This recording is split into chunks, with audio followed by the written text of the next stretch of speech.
everyone, welcome back to the Zach GP channel, and in today's episode, as usual, every Friday I am bringing you your post FP2 final thoughts for F1 Fantasy. This is the show where I go over our FP1 and FP2 results and see if there are any changes you need to make for your teams and strategies heading into the Spanish Grand Prix weekend. And I have read the comments and I have changed the format of how I show each and every asset's points to either go down in value or up. So hopefully this is a little bit easier to read. Please put in the comments if this is any better or if you want me to try something else. But as usual, this will be on the screen for everyone who wants to know every single time you see this face. But like usual, it's going to be hard and fast information. I'm going to be quick and to the point, and that's why straight away we're going to go into the tier list of all the drivers and constructors you should be using in the Spanish Grand Prix. And hey, if I do not mention a name, that means you do not bring them in. So starting off with the A tier drivers,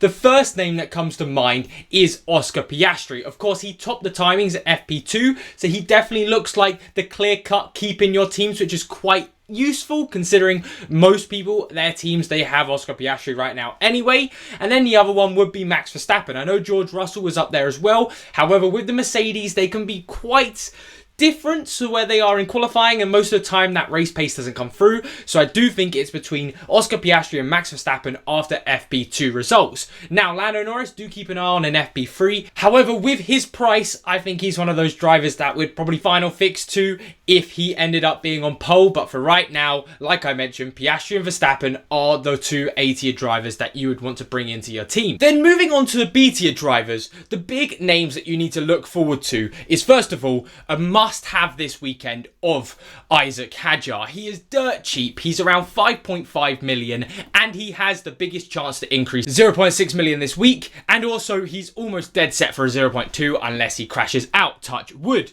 And the same goes for his teammate Liam Lawson. A little bit harder to get at 0.6 million, but dead set for a 0.2 million rise. And with how Racing Bulls have been acting at the minute, I wouldn't be surprised if they get us a decent amount of points as well. And then the final one to add to this sort of tally would be Franco Colapinto at 4.5 million. He's the only 4.5 million asset that can realistically have a chance of going up this weekend, as Alonso and Bortoleto have too many bad results to their name at the minute. However, I do want to stress, even though Hadjar, Lawson and Colapinto I think are my three must-haves in everyone's team, if you are definitely looking at 100% budget, and to be fair, points-wise they've been doing half well.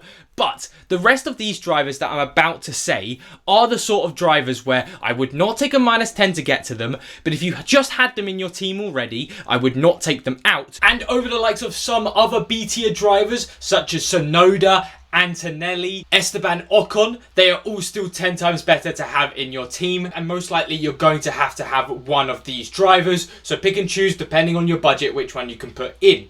And that is Ollie Behrman, Alex Albon and Nico Hulkenberg. All realistically look like they're going to go down -0.2, but that's not terrible compared to a lot of other B tier drivers. And again, it is just because I don't think it's worth even taking a free transfer to get rid of them, if that means you could have an extra transfer having free going into Canada. And then one name I want to talk about is Carlos Sainz, because I have said this is one of my on the fence drivers as well. And it is just because I know we can get driver of the day here, but I do genuinely think with how bad Fernando Alonso's luck has been this season, if any Spanish driver's going to get it after a result, I think it would be him, unless Carlos Sainz gets a top 7, a top 8, which I just don't think he's going to do. However, again, his name fits into it. If he's in your team, just keep him there, because next week coming into Canada, he's probably going to be an own if he gets around 5 to 10 points this Grand Prix weekend. Then A tier constructor-wise, McLaren definitely still the must-have team here, and then it's still Ferrari. Yes, you could go Red Bull and hope for some Verstappen brilliance. However, Ferrari are those clear 0.3 million gainers, and at the minute they look like the most sensible team to pair up alongside McLaren. However, if you are still going for budget building potential, then it would be the likes of Williams, Racing Bulls or Sauber. Now, realistically, I'd probably go for Racing Bulls as my favourite for those. If you've got big budget, you could go on to teams I'll mention in a few minutes, but basically it's double McLaren or one McLaren Verstappen with McLaren and Racing Bulls. Those teams look pretty good if it looks like a bit of a scuffle for the second best constructor between Ferrari, Mercedes and Red Bull. Now, quickly before we talk about the team selections, I need to talk about chips. And the reason I need to talk about them is because we shouldn't really be using any. No negative this race weekend. Looks like it's not going to happen. There's no rain on the forecast and it's not a sprint race weekend, so definitely no here. And then again, similar for Limitless, because it's a high overtake track now, because we've got rid of that chicane and it's not a sprint race weekend, it's not the right time to use Limitless. Realistically, if you still have Limitless now, I would probably be sticking with it until Spa, which is the next sprint race. Then finally, the only chip you could really consider this race weekend if something drastic happens would be Final Fix. Let's say you've got Piastri and you've got enough money to go up to Norris or Verstappen or Leclerc, depending on whoever does good, then I would suggest you can do this. However, I need to double check this for next race weekend. I have got in touch with F1 Help just to double check that if you use Final Fix and you have one free transfer available. So let's say in my team, I would go Stroll to Hadjar, keep Piastri, then Final Fix Piastri to the likes of Norris if he put it on pole. Well, it turns out actually your team does revert back to 2 original transfers. Now, me and Adam over on FanApp, we're going to test this out this week. He's going to test it on his test team and I'm going to test it on my test team as well, just to see if this is true, because in the rules it doesn't really specify this that well. So just proceed with caution. If you are using Final Fix, you might find out that you only have 2 free transfers available if you still actually just saved one. But we'll have an answer for that 100% going into Canada. But for now, let's head into the best part of the video, the team selections. So the first team we have to talk about is the usual Piastri meta team. Now, you'll notice in all of these, I still have Ferrari as a constructor. The reason I still have Ferrari as a constructor is because yes, they didn't look fantastic. However, we got what I thought, where it doesn't look like we have a clear-cut second A-tier constructor. And with their pit stop points, they consistently can still, even if they're around 5th and 6th, keep up with the Mercedes and the Red Bulls on points. So that's why I still like them as the second best A-tier constructor to have. And then the rest of the team has Oscar Piastri, looks like the best A-tier driver at the minute.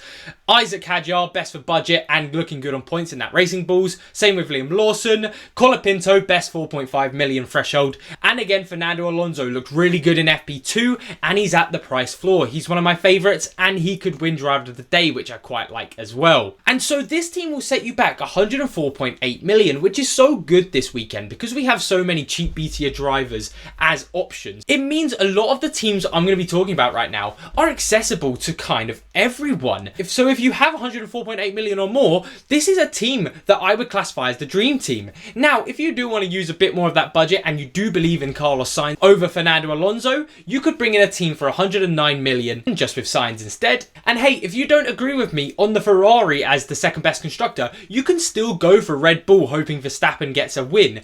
And these teams would cost you 103.5 million with McLaren and Red Bull with Piastri, and then 107.7 if you replaced Alonso with Sainz again. But then finally, on this variation of an A-tier driver with McLaren and Ferrari, you can also have Max Verstappen. Like I said, my second favourite A-tier driver right now after FP1 and FP2, and you could bring in the exact same team as I mentioned before for 109.4 million with Fernando Alonso and 113.6 with Carlos Sainz. But just to reiterate, when I'm talking about these teams, if you have the likes of Behrman, Albon, Bortoletto or Hulkenberg in your team, you can use these teams with these drivers as variations as well, because like I mentioned, it's not worth taking a -10 to take these transfers out of your team, and I do think it potentially would be better if you only had to take one free transfer to keep that one free transfer, get free transfers heading into Canada, than bringing in one of those other drivers just for replacing one of these 4. Now, like I mentioned, you can have these teams with Lando Norris in them,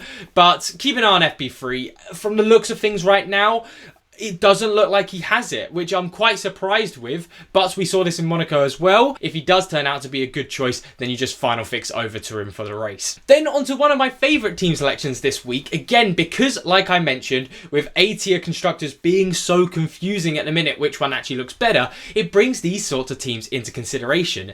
If you can bring in Piastri, Verstappen, Hadjar, Lawson, Colapinto, McLaren and Racing Bulls, this would set you back 112.2 million. million. And with Piastri and Verstappen looking like the best two A-tier drivers, plus McLaren, that sets you up very nicely. And then Racing Bulls should just hold off enough to get you enough points so that Verstappen potentially getting around 30-ish, 40 points, then leapfrogs the likes of having a B-tier driver with a Ferrari, Mercedes or a Red Bull constructor, depending on how well they do. It definitely is a differential player, and I still think the first teams I mentioned are safer and more consistently get better points. However, if you want to go a little bit audacious, risk it for a chocolate biscuit, this is my team for this week. And then finally on the teams, I just need to talk about the budget team for anyone who's just started the game or really is struggling with their budget, and that would have Piastri, Alonso, Lawson, Hajar, Colapinto, the best lot for gaining budget / maintaining it, with McLaren and Williams. With a team value of 93.4, everyone can use this team. And again, the exact same thing. If you don't trust Alonso to not get a DNF, or you trust Carlos Sainz more, you can go up to Carlos Sainz for 97.6 million. But realistically, I would only go up to that, because if you had any more money than this, then you'd probably really want to get onto those Piastri, McLaren, Ferrari teams, or at the minimum, Piastri, McLaren, Mercedes.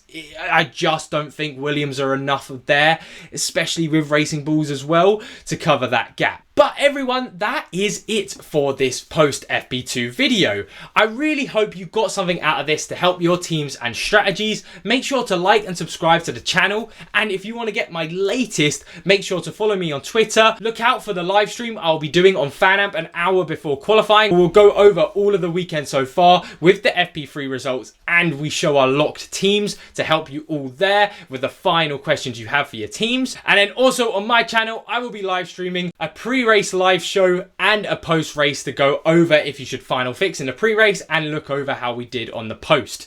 But as always, enjoy the rest of your week, enjoy the racing, and hey, hopefully we have a great race. Take care, everyone.